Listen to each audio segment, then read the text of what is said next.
Hello everyone, welcome to info teaching. हाजिर हूँ आप सभी के सामने एक न्यू क्लास के साथ। जैसे कि आप लोगों को पता होगा, एनसीईआरटी बुक हम कंटिन्यू कर रहे हैं हिंदी स्पेसिफिक सब्जेक्ट में, और क्लास 9 का फर्स्ट चैप्टर मैंने लास्ट जो मतलब कि पार्ट 1 था उसे डिस्कस कर लिया था, जिसमें मैंने पूरी स्टोरी आप लोगों को अच्छे से समझाई थी। तो ये हमारा पार्ट 2 रहेगा, जिसमें हम इम्पोर्टेंट जो हमारे शब्दार्थ हैं और जो इम्पोर्टेंट से इम्पोर्टेंट क्वेश्चन आंसर रहेंगे जो अपकमिंग मतलब कि एग्जाम में रहेंगे, आप लोगों के आते ही हैं, तो उन क्वेश्चंस को भी डिस्कस करेंगे हम आज की इस क्लास में। और चैप्टर 1 हमारा दो बैलों की कथा बहुत ही अच्छे से एक्सप्लेन किया है मैंने लास्ट क्लास में। अगर नहीं देखा होगा तो आप लोग देख लीजिएगा, बहुत ही ज्यादा इंटरेस्टिंग स्टोरी है। तो आज के इस पार्ट को हम शुरू करेंगे, और अगर आप लोगों ने अभी तक चैनल को सब्सक्राइब नहीं किया है तो कर लीजिए भाई, क्योंकि बहुत सारी अपकमिंग क्लासेस आप लोगों को ऐसे ही कंटिन्यू मिलेंगी। और जो भी आप लोगों के डाउट्स हैं या कुछ भी जो भी आप लोगों को चाहिए एज अ नोट्स या पीडीएफ के थ्रू या बहुत सारी चीजें जो एक तरीके से एग्जाम से रिलेटेड है, तो वो भी आप लोगों को कमेंट करके मतलब पूछ सकते हैं या बता सकते हैं। और अपकमिंग जो हमारे एग्जाम रहेंगे, बाकी जो गवर्नमेंट एग्जाम्स हैं, उनकी तैयारी भी कंटिन्यू चलेगी। तो स्टार्ट करते हैं। तो लास्ट जो हमारा इसका पार्ट 1 था उसमें मैंने पूरी एक्सप्लेनेशन दी थी एक्चुअल में हुआ क्या था, पूरी स्टोरी में दो बैलों की कथा किस चीज से रिलेटेड है और उसमें होता क्या है। तो आप लोग देख लेना, बहुत ही इंटरेस्टिंग स्टोरी है। तो अब हम डिस्कस करते हैं कि उस चैप्टर के जो इम्पोर्टेंट शब्दार्थ हैं उसे। तो ये शब्दार्थ आप लोगों को मिलेंगे कहाँ पर, कि जो मतलब एक तरीके से पूरा जो चैप्टर है उसके बीच में जो मतलब कि वर्ड्स हैं, जो मतलब डिफिकल्ट वर्ड्स हैं, उनके मीनिंग जो मतलब कि जिनसे आप लोगों को समझ में आ जाएगा कि एक्चुअल में मीनिंग क्या है। तो उसके हिसाब से आप लोग जब चैप्टर पढ़ोगे, सेल्फ रिवाइज करोगे, तो वहां पे भी आप लोगों को हेल्प मिल जाएगी इन शब्दार्थ के थ्रू। तो निरापद का अर्थ होता है सुरक्षित, मतलब सेफ या सुरक्षित होना। पछाई यानी कि पालतू पशुओं की एक नस्ल, जैसे कैटेगरी होती है जानवरों में, ठीक है, उन जानवरों में भी बैलों की भी एक कैटेगरी थी। तो उस हिसाब से यहाँ पर बताया गया कि जो पछाई है वो भी एक तरीके से पालतू पशुओं की एक नस्ल कैटेगरी के हिसाब से आता है। गोई यानी कि जोड़ी या पेयर। कुलेले यानी कि क्रीड़ा, जिसे खेलना कह सकते हैं, या अपने आप में मस्त मौला होकर झूमना। विषाद उदासी। पराकाष्ठा अंतिम सीमा, मतलब कि लास्ट स्टेज या अंतिम सीमा, अंतिम छोर जिसे हम कह सकते हैं। पगहिया पशु बांधने की रस्सी। गराव यानी कि फुंदेदार रस्सी जो बैल आदि के गले में पहनाई जाती है, ठीक है। टिटकार मुंह से निकलने वाला टिक टिक का शब्द, ठीक है। देन है मसलहत यानी कि हितकर। रगेदना मतलब कि खदेड़ना, खदेड़ना मतलब कि मार मार के किसी को खींच खींच के ले जाना, या मार मार के एकदम से उसका मतलब भगा देना, एक तरीके से खदेड़ देना। साबिका वास्ता या सरोकार। कौंजी हाउस मवेशी खाना, मवेशी खाना।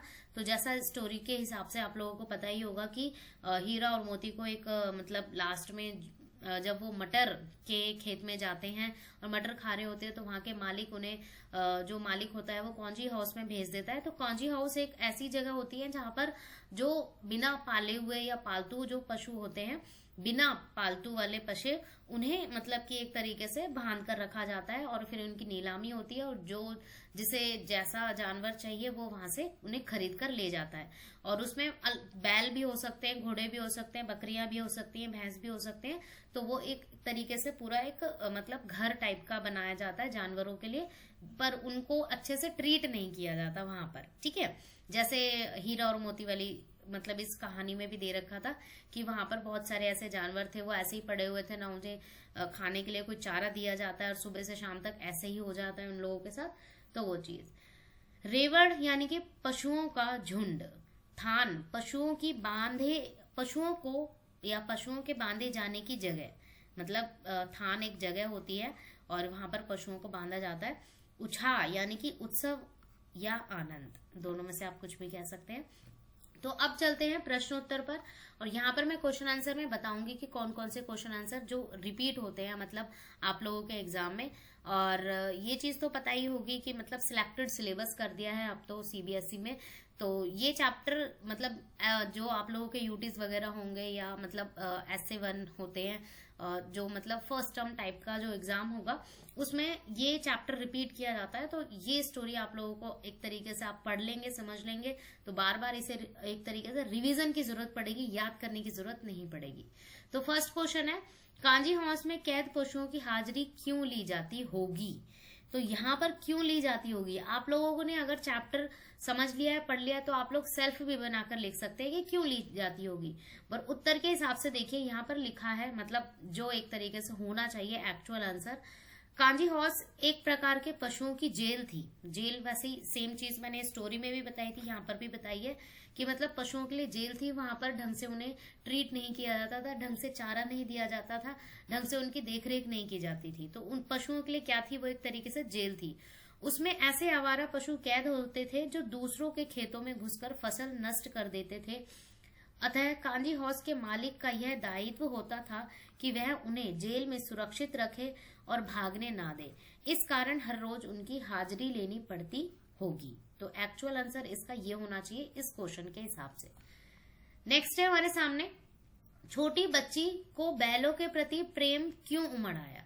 तो ये भी बहुत इंपॉर्टेंट पॉइंट है और ये इंपॉर्टेंट क्वेश्चन है, क्योंकि मैंने देखा था अभी मतलब ट्यूशन क्लासेस में मैंने देखा था एक बच्चे के यूटी चल रहे थे, तो उसमें ये क्वेश्चन था, रिपीट था ये क्वेश्चन, ठीक है।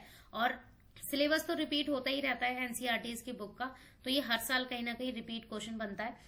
तो इस क्वेश्चन के हिसाब से देखिए क्या आंसर है। छोटी बच्ची की माँ मर चुकी थी, तो कहानी में साफ साफ बता रखा है सौतेली माँ उसे मारती रहती थी। इधर बैलों की भी यही स्थिति थी। गया, जो मतलब कि झूरी का जो साला था गया, उन्हें दिन भर खेत में जोतता, मारता, पीटता और शाम को सूखा भूसा डाल देता था। छोटी बच्ची महसूस कर रही थी कि उसकी स्थिति और बैलों की स्थिति एक जैसी है। उनके साथ अन्याय होता देख उसे बैलों के प्रति या उसके मन में जो बैलों के प्रति प्रेम था वो उमड़ आया था, क्योंकि दोनों की जो स्टेज थी, दोनों की जो मतलब की स्थिति वो सेम थी। वो भी जो छोटी बच्ची थी, हालांकि उसका नाम नहीं दे रखा है इसमें, छोटी बच्ची का नाम नहीं दे रखा, बस इतना बता रखा है कि वो जैसे मतलब कि उसकी सौतेली माँ थी तो वो कैसे उसको रखती थी, वैसे ही बैलों के साथ हो रहा था। तो वो कहीं ना कहीं कनेक्ट कर रही थी कि भाई मेरे साथ भी ऐसा ही हो रहा है। तो वो कहीं ना कहीं 2 रोटी लाकर रात के टाइम पर उन दोनों को दे जाती थी और ये काफी दिनों तक चलता रहा था। देन है, कहानी में बैलों के माध्यम से कौन कौन से नीति विषयक मूल्य उभर कर आए हैं?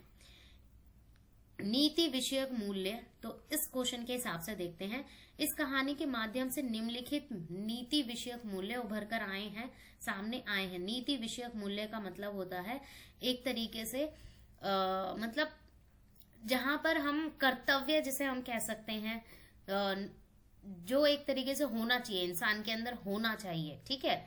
और बहुत सारे पॉइंट जो मतलब कि आज के टाइम पे दुनिया में चल रहे हैं, उन सभी चीजों को कनेक्ट किया गया है। जैसे सरल, सीधा या अत्यधिक सहनशील होना पाप है। बहुत सीधे इंसान को मूर्ख या गधा समझा जाता है। तो ये पूरी दुनिया के हिसाब से ये फैक्ट है। पूरी दुनिया में कहीं ना कहीं, पूरे इंडिया में कहीं ना कहीं ये चीज ऐसा होता है कि अगर किसी इंसान को सरल या सीधा मतलब कोई है तो मतलब उसके लिए एक तो पाप हो गया है, क्योंकि उसे मूर्ख या गधा समझा जाता है, ठीक है, जो इस कहानी के हिसाब से आया है। दूसरा पॉइंट है, इसलिए मनुष्यों को अपने अधिकारों के लिए संघर्ष करना चाहिए। जो मतलब हमें अपना, जो हमारी मतलब कि इंसान होने के नाते जो हमें हमारा फर्ज है वो एक हम मतलब कि रखना चाहिए कि हमें कैसे मतलब कि अच्छा नागरिक के हिसाब से कौन कौन सी चीजें हमारे अंदर होनी चाहिए। देन है, आजादी बहुत बड़ा मूल्य है। इसे पाने के लिए मनुष्यों को बड़े से बड़ा कष्ट उठाने को तैयार रहना चाहिए। तो ये मतलब कि इस चीज में भी ये बात है कि ये चीज एक इंसान के अंदर होनी चाहिए। उनके अंदर एक मोटिवेशन, एक पावर होना चाहिए कि नहीं, मैं कोई भी मेरे सामने परेशानी आ जाए तो मैं इस चीज को या इस चीज का डटकर सामना कर सकता हूँ। तो ये पॉइंट भी बहुत इंपॉर्टेंट है। समाज के हिसाब से, दुनियादारी के हिसाब से, समाज के सुखी संपन्न लोगों को भी आजादी की लड़ाई में योगदान देना चाहिए। तो ये भी बिल्कुल सही है। समाज के सुखी संपन्न लोगों को भी, समाज में ऐसे बहुत लोग हैं मतलब जो कहीं ना कहीं दूसरों से कोई मतलब नहीं है, उन्हें अपने से ही मतलब है, अपने ऐशो आराम से ही मतलब है, बट उन लोगों के लिए ये चीज कही गई है कि आजादी की लड़ाई में उन्हें भी योगदान देना चाहिए, ठीक है। देन है प्रस्तुत कहानी में प्रेमचंद ने गधे की किन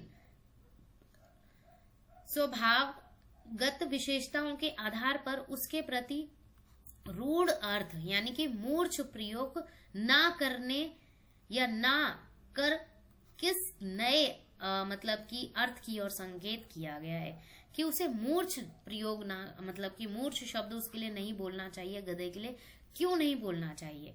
तो यहाँ पर ये प्रेमचंद के हिसाब से है। तो प्रेमचंद जी क्या कहना चाहते थे, कहानी जब आप लोग पढ़ोगे मतलब एनसीईआरटी बुक में एक पैराग्राफ भी दे रखा है स्टार्टिंग में, कहानी के स्टार्टिंग में प्रेमचंद जी ने कि गधे को किस तरीके से उन्होंने अपने शब्दों में बताया है। ठीक है, तो वही सेम चीज इन्होंने यहाँ पर बताई गई है कि गधा सबसे बुद्धिहीन प्राणी माना जाता है। यदि किसी को मूर्ख कहना चाहते हैं हम, यानी कि किसी व्यक्ति को अगर हम मूर्ख कहना चाहते हैं तो उसका मतलब वो एक तरीके से गधा है। ठीक है, हम गधा कह देते हैं उसे, पर गधा मूर्ख के अर्थ में रूढ़ हो गया। मूर्ख मतलब एक तरीके से मतलब गलत शब्द है। ठीक है, परंतु लेखक ने इसे सही नहीं माना क्योंकि गधा अपने सीधेपन और सहनशीलता से किसी को हानि नहीं पहुंचाता। जो गधा होता है उसके अंदर इतनी सहनशीलता होता है, इतना सीधापन होता है, इसीलिए उसे गधा कहा जाता है। बट जो अदर जानवर के हिसाब से, ठीक है, जो अदर जो जानवर होते हैं उनके अंदर इतना नहीं होता। जैसे बैलों की बात की गई थी कि बैल इतने सहनशील मतलब भाई कहा गया था, इवन गधे का भाई कहा गया था, छोटा भाई, बट उनके अंदर इतना सीधापन नहीं होता है, ना इतनी सहनशीलता होती है। जब उन्हें मतलब मौके के हिसाब से वो अपनी जो परिस्थिति है वो चेंज कर लेते हैं, बट जो गधा है वो किसी भी मौके पर सेम रहता है। ठीक है, हानि नहीं पहुंचाता, वो सीधापन उसके अंदर होता है, सहनशीलता होती है, वो किसी को हानि नहीं पहुंचाता। और गाय, कुत्ता, बैल जैसे जानवर कभी कभी क्रोध कर देते हैं, पर गधा एक ऐसा जानवर है जो कभी ऐसा नहीं करता। गुणों के विषय में वह ऋषियों मुनियों से कम नहीं है। ऋषियों और मुनियों जैसे उसके अंदर गुण होते हैं गधे के अंदर, तो इसीलिए गधे को कभी मूर्ख नहीं कहा जाना चाहिए। तो इस बात पर इन्होंने अपनी टिप्पणी दी थी प्रेमचंद जी ने, और ये बात कहीं ना कहीं सही है। ठीक है, अगर आप चैप्टर पढ़ोगे, चैप्टर के हिसाब से भी और एक इंसान होने के नाते अगर आप डीपली इस चीज को समझोगे तो कहीं ना कहीं ये बात बिल्कुल सही है 110% कि ऐसा मतलब है, एक्चुअल में है। कहीं ना कहीं हम देखते हैं और बचपन से ही देखते आ रहे हैं, तो ये सारी चीजें हमने देखी हैं, बट एक्चुअल में ऐसा नहीं होना चाहिए। ठीक है, गधे के अंदर भी बहुत सारी चीजें अच्छाइयां हैं, तो उन चीजों को हमें कहीं ना कहीं महत्व देना चाहिए। देन है किन घटनाओं से पता चलता है कि हीरा और मोती में गहरी दोस्ती थी। तो पहली घटना तो ये है कि दोनों एक साथ गाड़ी में जोते जाते थे। यह कोशिश करते थे कि गाड़ी का अधिक भार दूसरे साथी के कंधे पर ना आकर उसके अपने खुद के कंधों पर आए। तो सबसे पहला पॉइंट ये देखो, ये वाली बात तो पूरे चैप्टर में मुझे सबसे अच्छी लगी थी कि दोस्ती की मिसाल, कि भाई जानवरों में जितनी अच्छी दोस्ती होती है, मेरे हिसाब से तो मैंने आज के टाइम पे खुद अपनी रियल लाइफ में इतनी अच्छी दोस्ती का मतलब एक एग्जाम्पल नहीं देखा होगा। बट यहाँ पर जो ये स्टोरी के हिसाब से हीरा और मोती का जो पहली घटना के हिसाब से इन्होंने पॉइंट कहा, बहुत ही एक इंटरेस्टिंग पॉइंट था। दूसरी घटना कब हुई कि गया ने हीरा के नाक पर डंडा मारा तो मोती से सहा नहीं गया। वह हल, रस्सी, जुआ, जोत सब लेकर भाग पड़ा। उसे हीरा का कष्ट देखा ना गया। ठीक है, जब गया मतलब हीरा और मोती को अपने घर ले आया था, अपने खेतों में जब काम करवा रहा था, तो वहां पर ये सीन हुआ था। ठीक है, तो अब वो बेचारे जानवर क्या ही करते, वो इतना कुछ तो ऐसा नहीं है कि अपने बातों से बोलकर कुछ प्रकट कर पाते, कुछ बयां कर पाते, बट उनसे जैसा हो पाया वो वैसा कर रहे थे। तो वहां पर ये सिचुएशन थी। दूसरी घटना के आधार पर पता चला था कि उन दोनों में कितनी गहरी दोस्ती है। ठीक है, और तीसरी घटना थी जब मटर के खेत में मटर खाकर दोनों मस्त हो रहे थे। वे सींग मिलाकर एक दूसरे को ठेलने लगे। अचानक मोती को लगा कि हीरा क्रोध में आ गया है, तो वह पीछे हट गया। उसने दोस्ती को दुश्मनी में बदलने से रोक लिया। मतलब ऐसा होता है कई बार, हम लोग आपस में, इंसान भी ऐसे ही करते हैं, हम लोग ऐसे मजाक मजाक में मार देते हैं एक दूसरे को, बट उसमें क्या होता है कि कहीं ना कहीं वो दुश्मनी टाइप का गुस्सा कहीं ना कहीं आ जाता है। बट यहाँ पर जब हीरा और मोती के बीच में ये चीजें हो रही थी तो वो कहीं ना कहीं एक दूसरे को रोक लेते हैं। चौथी घटना थी जब उनके सामने विशालकाय सांड आ खड़ा हुआ तो उन्हें योजना पूर्वक एक दूसरे का साथ देते हुए उसका मुकाबला किया। सांड था एक पर चोट करता हुआ दूसरी, मतलब एक उधर से खदेड़ रहा था, एक उधर से मार रहा था। दोनों ने मिलजुल कर योजना बनाई थी कि मैं उधर से मारूंगा, तुम उधर से मारना, और नुकीले सींग जो थे उनके उसको चुबा देते, और आखिरकार जो सांड था वो मतलब कि गिर पड़ा और कहीं ना कहीं उसे खदेड़ दिया, भगा दिया इतना बुरी तरीके से। तो ये घटना भी कहीं ना कहीं उनकी दोस्ती की मिसाल देती है। 5वीं घटना हुई थी कि मोती मटर के खेत में मटर खाते खाते पकड़ा गया। जो मालिक आ गया था मटर के खेत का, पकड़ा गया। हीरा उसे अकेला विपत्ति में देखकर जा तो रहा था वापस कि मैं भाग जाता हूँ, पर फिर कहीं ना कहीं उसे याद आया कि ये तो मेरा दोस्त है, ये मेरा साथी है, तो वो वापस आ जाता है और वो मोती को छोड़कर नहीं जाता है। फिर दोनों ही पकड़े जाते हैं। और 6th जो मतलब कि इंसिडेंट हुआ था, घटना हुई थी, कांजी हाउस में हीरा ने दीवार तोड़ डाली, उसे रस्सियों से बांध दिया गया। इस पर मोती ने उसका साथ दिया। पहले तो उसने बाड़े की दीवार तोड़कर हीरा का अधूरा काम पूरा किया, फिर उसका साथ देने के लिए उसके साथ बंध गया। मतलब ये सारी की सारी जो घटनाएं हुई हैं पूरे चैप्टर में आप लोगों को मिल जाएंगी। पूरी चैप्टर की स्टोरी बता दिया है कि भाई हुआ क्या था उन लोगों के साथ। ठीक है, तो ये 4 से 5 घटनाएं, 5 से 6 घटनाएं हैं जो आप लोगों के सामने हैं, जिनसे पता चल जाएगा उनकी जो दोस्ती थी वो कितनी गहरी थी। 6ठा क्वेश्चन है, लेकिन औरत जात पर सींग चलाना मना है, यह भूल जाते हो। हीरा के इस कथन के माध्यम से स्त्री के प्रति प्रेमचंद के दृष्टिकोण को स्पष्ट कीजिए। प्रेमचंद जी क्या कहना चाहते हैं इस बात पर, तो ये समझते हैं कि यहाँ पर ऐसा हुआ था कि मतलब जो सींग चलाना, जो जूरी की स्त्री थी, उसके ऊपर ये बात आ रही थी कि ऐसा करते हैं कि उसको मतलब कि सींग चला देते हैं। बट यहाँ पर जो मतलब हीरा मतलब कहीं ना कहीं दोनों एक आपस में एक दूसरे को समझाते हैं, तो उसी हिसाब से यहाँ पर उस बात को या उस कथन को लिया गया है। लेकिन औरत जात पर सींग चलाना मना है। हीरा के इस कथन से माध्यम से पता चलता है कि प्रेमचंद नारी जाति का अत्यधिक सम्मान करते थे। नारी विभिन्न रिश्ते बनाकर समाज में अपनी भूमिका का निर्वहन करती है, बिल्कुल सही। वह त्याग, दया, ममता, सहनशीलता का जीता जागता उदाहरण है, बिल्कुल सही। विपरीत परिस्थितियों में यदि नारी में क्रोध जैसे भाव भी आ जाते हैं तो इसे उसकी गरिमा कम नहीं होती और न उसके सम्मान में कोई कमी आ जाती है, बिल्कुल सही। लेखक महिलाओं के प्रति अत्यधिक सम्मान रखता है।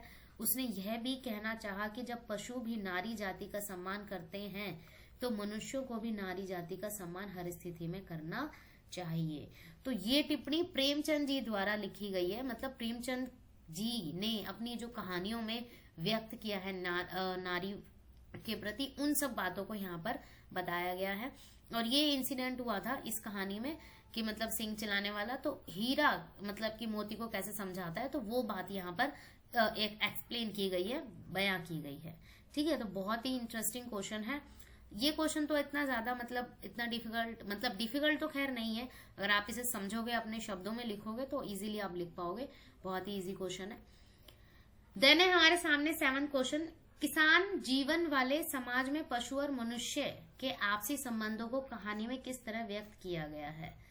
किसान जीवन वाले समाज में, किसान जीवन वाले मतलब कि अगर खेतों वाला जो जीवन है इंसान का, उसमें पशु और मनुष्य के आपसी संबंध को कैसे प्रकट किया गया है, कैसे व्यक्त किया गया है। किसान जीवन में पशुओं और मनुष्यों के आपसी संबंध बहुत गहरे तथा आत्मीय रहे हैं। किसान पशुओं को घर के सदस्य की भांति प्रेम करते रहे हैं और पशु अपने स्वामी के लिए जी जान देने को तैयार रहे हैं। और ऐसा आज भी होता है गांव में। आप लोग देखो, अपने खुद के गांव में जाकर देखो, लोग कितने कितने पशु, गाय, भैंस, कुत्ता, जानवर, कोई ना कोई जानवर तो उनके घर में मिलेगा ही मिलेगा। बिना जानवर के तो वो लोग रह ही नहीं सकते। ठीक है, तो वही सेम चीज यहाँ पर है कि दोनों में कैसी मित्रता होती है। तो वही मित्रता के हिसाब से मनुष्य और पशु की जो मित्रता हो जाती है, क्योंकि खेतों में काम करना, फिर उनकी सेवा भी करना, तो ये सारी की सारी चीजें झलकती हैं। झूरी हीरा और मोती को बच्चों की तरह स्नेह करता था, तभी तो उसके अंदर सुंदर सुंदर नाम रखे हीरा और मोती। वह उन्हें अपनी आंखों से दूर नहीं करना चाहता था। जब हीरा मोती उसके ससुराल से लौटकर वापस उनको या उनके थाने पर आकर खड़े हो गए थे तो उसका हृदय आनंद से भर गया था। गांव भर के बच्चों ने भी बैलों को स्वामी भक्ति देखकर उनका अभिनंदन किया। इससे पता चलता है कि किसान अपने पशुओं से मानवीय व्यवहार करते हैं। तो मतलब इसी कहानी के हिसाब से स्पष्ट किया गया है कि पशु और मनुष्य में किस तरीके का संबंध होता है, क्योंकि दोनों की तरफ से ऐसा नहीं है कि अगर पशु कर रहे हैं तो मनुष्य नहीं करेगा, मनुष्य कर रहे हैं तो पशु नहीं करेगा, तो फिर अच्छे संबंध बनेंगे नहीं। दोनों आपस में एक दूसरे से स्नेह करेंगे तभी जाके उनका जो मतलब प्यार है वो एक दूसरे के ऊपर झलकेगा। 8 क्वेश्चन है, इतना तो हो ही गया कि 9-10 प्राणियों की जान बच गई, वे सब तो आशीर्वाद देंगे। मोती के इस कथन के आलोक में उसकी क्या विशेषताएं बताई गई हैं। इतना तो हो ही गया कि 9-10 प्राणियों की जान बच गई, वे सब तो आशीर्वाद देंगे। मोती के इस कथन से पता चलता है कि वह परोपकारी स्वभाव वाला प्राणी था। ठीक है, परोपकार की ऐसी भावना वह मन में ही नहीं रखता था बल्कि इसे व्यवहारिक रूप से भी दर्शाता था।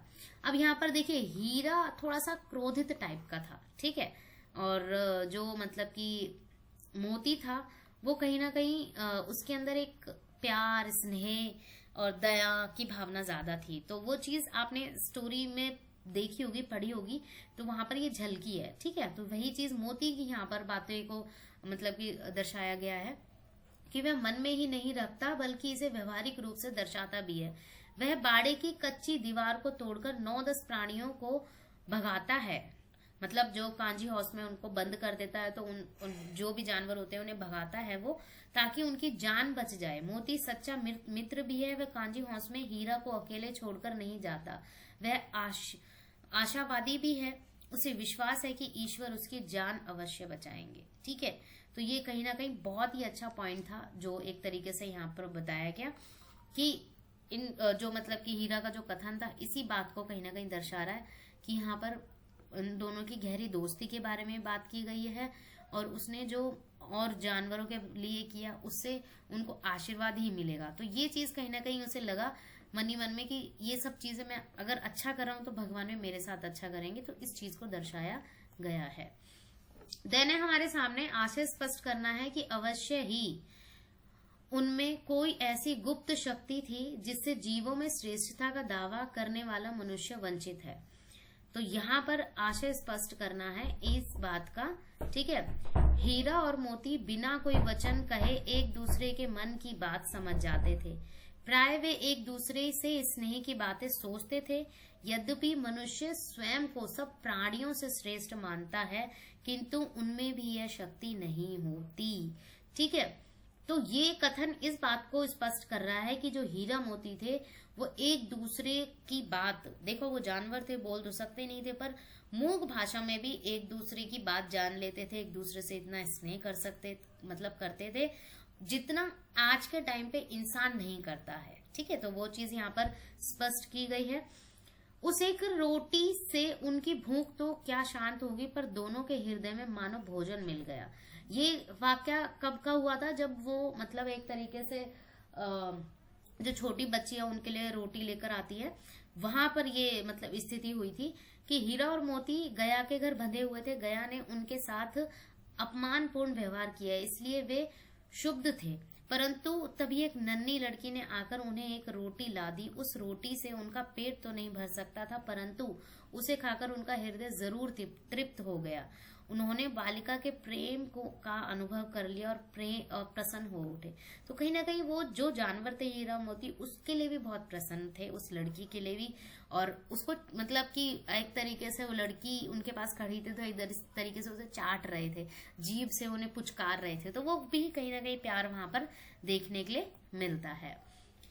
देन है हमारे सामने क्वेश्चन, गया ने हीरा मोती को दोनों बार सूखा भूसा खाने के लिए दिया, क्योंकि गया पराये बैलों पर अधिक खर्च नहीं करना चाहता था इसलिए, या गरीबी के कारण खली आदि खरीदना उसके बस की बात नहीं थी इसलिए, वह हीरा मोती के व्यवहार से बहुत दुखी था इसलिए, या उसे खली आदि सामग्री की जानकारी न थी इसलिए। तो कौन सा मतलब कि यहाँ पर गया के हिसाब से, झूरी के हिसाब से नहीं, बहुत सारे स्टूडेंट होंगे जो मतलब झूरी के हिसाब से सोचेंगे, झूरी नहीं, गया, गया जो झूरी का साला था, तो वहां पर मतलब कि झूरी से तो प्यार था हीरा और मोती को, पर गया के प्रति तो उनका जो व्यवहार था वो एक तरीके से बहुत ही अपमान जनक था, और होना भी चाहिए क्योंकि वो इस तरीके से उन्हें मतलब कि ट्रीट कर रहा था। तो यहाँ पर जो सही ऑप्शन होगा इसका ग होगा कि वह हीरा मोती के व्यवहार से दुखी था, क्योंकि वो उसके साथ अच्छा नहीं कर रहे थे पर झूरी के साथ तो इतने प्यार और प्रेम पूर्वक से रह रहे थे। ठीक है, तो ग ऑप्शन यहाँ पर सही होगा। देन है हमारे सामने क्वेश्चन, जो अब तो ये चल रहे हैं हमारे, अभी तक जो 10 क्वेश्चन थे ये हमारे कहानी से पहले वाले थे, अब ये रचना और अभिव्यक्ति वाले क्वेश्चन है। ठीक है, तो ये 2 ही क्वेश्चन है, ज्यादा नहीं है। हीरा और मोती ने शोषण के खिलाफ आवाज उठाई, लेकिन उसके लिए प्रताड़ना भी सही। हीरा मोती की इस प्रतिक्रिया पर तर्क अपने विचार प्रकट करने हैं। देखो ये चीज तो मैंने अपने खुद से लिखी है, मतलब खुद से बताई है। आप लोगों से मैं ये कहूंगी कि ये क्वेश्चन देखो आया था, ये इंपॉर्टेंट क्वेश्चन है क्योंकि इसमें अपने आप सेल्फ लिखना है। और एक चीज और मैं बता दूं, 9th 10th 11th and 12th इन 4 क्लासों में क्या होता है ना कि ज्यादा फोकस दिया जाता है कि लर्न करने पर नहीं दिया जाता, सेल्फ लिखने पर दिया जाता है। ठीक है, तो मैं यहाँ पर ये चीज कहूंगी कि आप लोग सेल्फ स्टोरी पढ़ो, समझो और सेल्फ इस क्वेश्चन का आंसर अच्छे से लिखो। ठीक है, हालांकि यहाँ पर मैंने अपने शब्दों में लिख दिया है आप लोगों के सामने, तो इस चीज को आप लोग अच्छे से पढ़ लेना, बट ऐसा करना एक बार कि आप लोग सेल्फ लिखना इस क्वेश्चन का आंसर और फिर मैच करना कि आपने कौन कौन सी चीजें थोड़ी थोड़ी सेम लिखी है। सेम लिखी है तो कहीं ना कहीं आप लोगों को अच्छे से समझ में आ गया है चैप्टर। नहीं अगर सेम लिखी है, सेम तो नहीं पर कुछ ऐसा जो इससे थोड़ा सा मिलता जुलता हो, तो कोशिश करना, क्योंकि ये क्वेश्चंस भी आते हैं, इनमें से जरूर कोई ना कोई आएगा। ऐसे ही सेकंड मतलब 12th क्वेश्चन है, क्या आपको लगता है कि यह कहानी आजादी की लड़ाई की ओर संकेत करती है? तो वही सेम चीज, हाँ वैसे करती तो है, क्योंकि हीरा और मोती जिस तरीके से मतलब आजादी चाह रहे थे, तो वो कैसे कैसे कौन कौन से पड़ाव से निकल कर कैसे पहुंचते हैं अपने दोबारा मतलब मालिक के पास, झूरी के पास, तो वो चीज। अब इसमें यहाँ पर भी आपको सेम चीज मैं वही बोलूंगी, सेल्फ लिखने की कोशिश करना और फिर मैच करना कि आप लोगों ने कितना मिला जुला मतलब मिलता जुलता लिखा है उसके हिसाब से। तो ये क्वेश्चन थे जो आप लोगों को सेल्फ प्रैक्टिस करनी है। वैसे तो चैप्टर पूरा ही सेल्फ के ऊपर है, जब तक आप सेल्फ नहीं करेंगे 10th में तो भाई लर्न करने की जरूरत ही नहीं है, आप लोगों को लर्न करना ही नहीं है। 9th 10th 11th 12th में जितना हो सके सेल्फ प्रैक्टिस कीजिए, सेल्फ आंसर्स बनाने की कोशिश कीजिए, क्योंकि वही सबसे बेस्ट रहेगा। ठीक है, क्योंकि डिस्क्रिप्टिव टाइप अपना समझना, समझकर लिखना, ये सबसे इंपॉर्टेंट होता है। तो ये थे क्वेश्चंस जो आप लोगों के सामने हैं। अब जो नेक्स्ट मैं पार्ट लेकर आऊंगी वो क्लास 10th का होगा, और मिलते हैं इसके चैप्टर 2 के साथ। So thanks for watching, keep learning.